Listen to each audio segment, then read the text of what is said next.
morning guys! Teacher A here and welcome to Gurong Pinoy sa Amerika. So for today, ang lesson natin ay grade 5 lesson at ito ay ang Divisibility Rules for 2, 5, and 10. So ibig sabihin, ito yung mga rules kung paano natin malalaman na ang isang number ay pwede bang i-divide sa number 2, sa number 5, at sa number 10 ng sakto kahit hindi natin siya talagang isosolve. So, simulan na natin. Ang lahat ng number or any number na nag-end or nagtatapos sa even number, tulad ng, syempre, simulan na natin yung 0, 2, 4, 6, 8.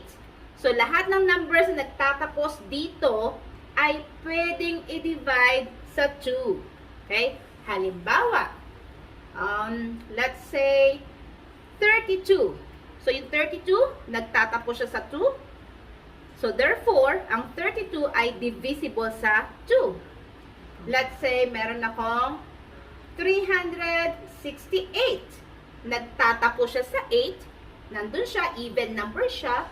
So, therefore, yung number na yon, itong 368, ay divisible by 2. Last example, halimbawa, meron akong 1,574. So, yung 4, even number siya. So, therefore, itong 1,574 ay divisible by 2. So, ganun lang siya kasimple. Divisibility rule para sa number 5. Ang number na nag-end sa 0 at 5, yan, dalawa lang. Sa 0 at 5 ay divisible siya by 5. Halimbawa, 25. So, ang 25 nagtatapos sa 5. So, therefore, itong 25 ay divisible sa 5.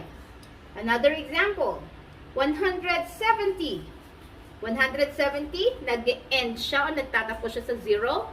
Therefore, ito ay divisible by 5.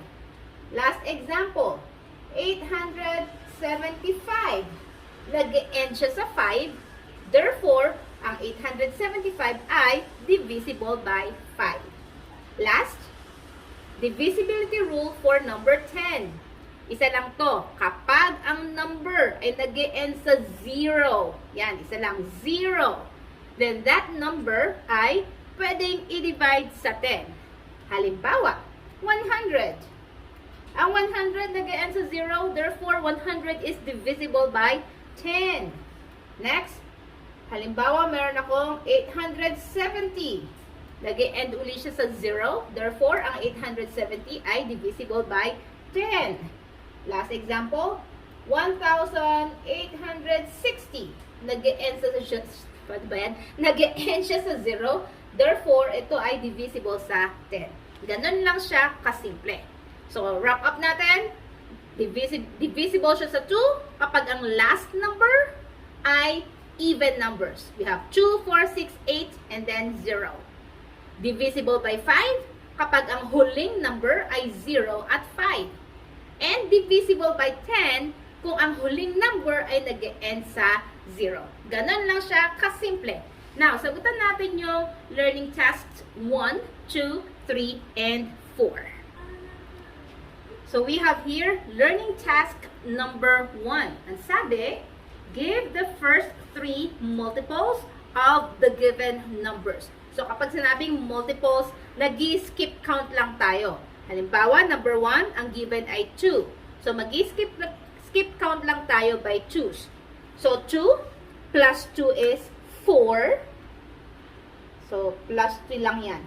Plus 2 is 6. Plus 2 is 8. So, kung meron pa mga susunod, kung gusto nyo pang dagdagan, plus 2 lang ng plus 2. So, plus 2 is 10, plus 2 is 12, plus 2 is 14. Okay? So, we have 2, 4, 6, 8. Okay? Next, number 2. Skip count tayo by 3.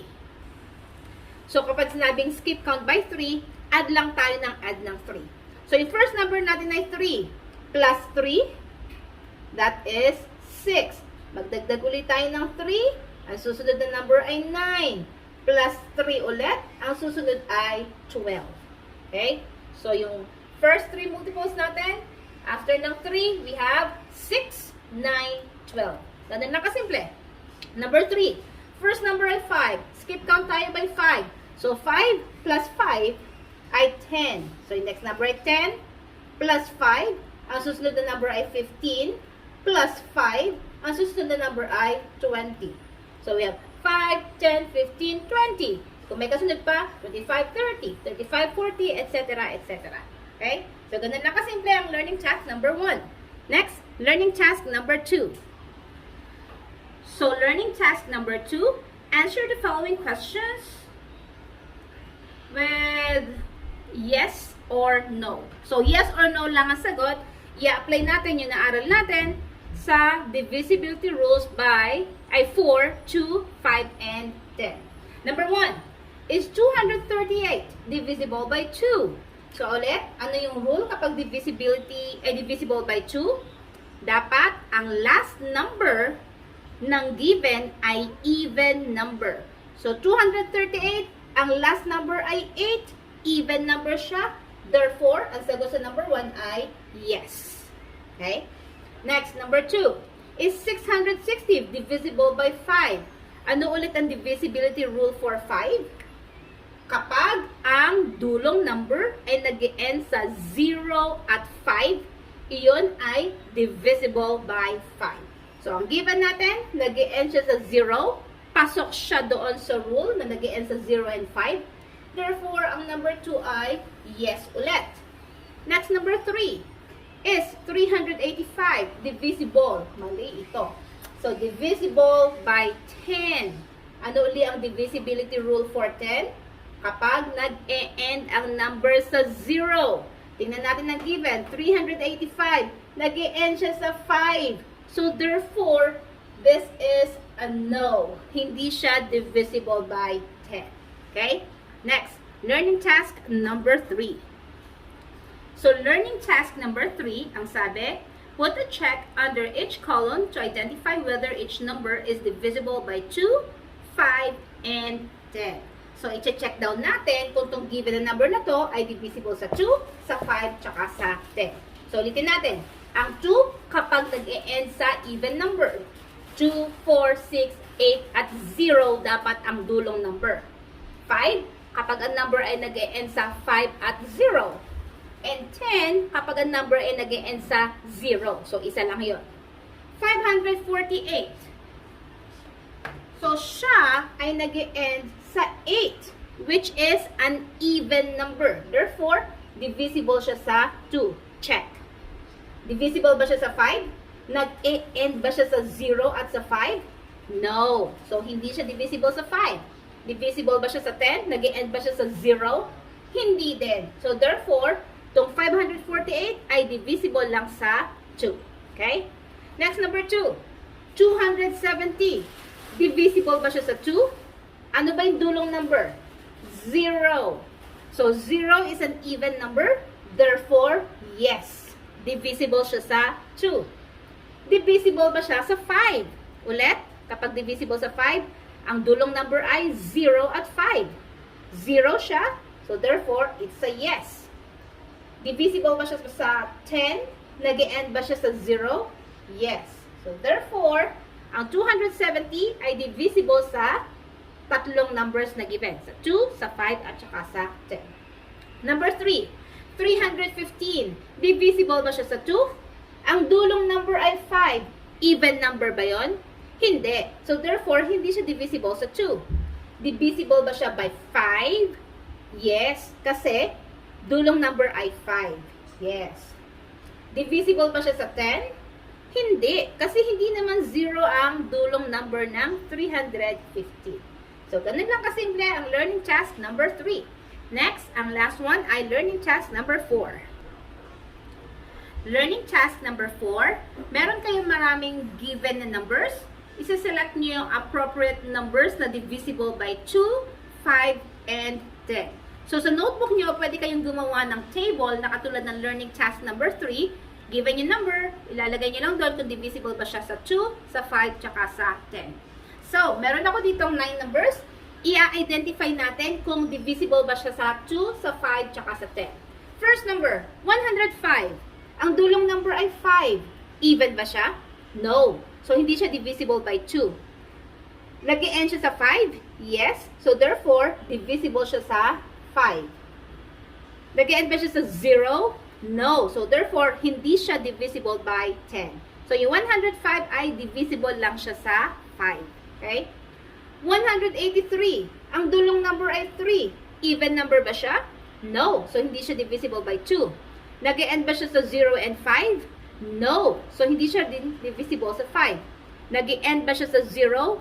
Hindi din. So, hindi rin siya divisible by 10. So, panggulo lang to. Yan. Wala yan.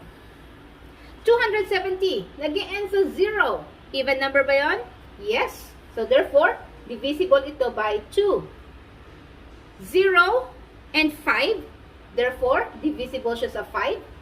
Nag-e-end siya sa 0. Therefore, divisible din siya by 10. So, yung 270, divisible siya dun sa tatlong numbers. 2, 5, and 10. 54. Ang 4 ba ay even number? Yes. So, therefore, divisible siya by 2. So, hindi siya nag-e-end sa 5 at hindi siya nag-e-end sa 0. Therefore, hindi siya divisible by 5 and 10. Next, 250. Nag-e-end siya sa 0. Again, kapag 0, katulad dito, divisible siya sa 3. Sa 2, kasi even number yon, sa 5, at saka sa 10. Okay? 321. Nag-e-end sa 1. Even number? No. Nag-e-end sa 5 and 0?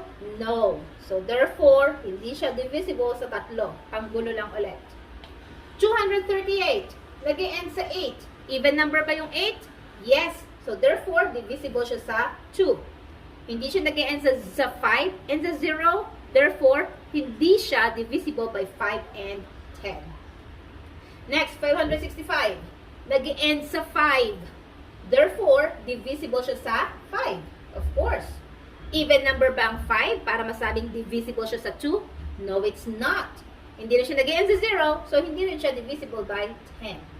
110. Again, 0 to. Kapag 0, divisible siya doon sa tatlong number. Kasi even siya, nag-e-end siya sa 0 na divisible by 5 and 10. Yon. So, ganon kasimple ang ating first lesson, grade 5, Divisibility Rules for 2, 5, and 10. So, kung natuto kayo sa ating video, kindly give me a like. If you are not yet a member of our community, kindly, please, subscribe po kayo para po masubaybayan nyo yung mga video lessons natin, and pwede rin po kayong mag-request kung ano yung lesson nyo. So, that's it for today. Paalam!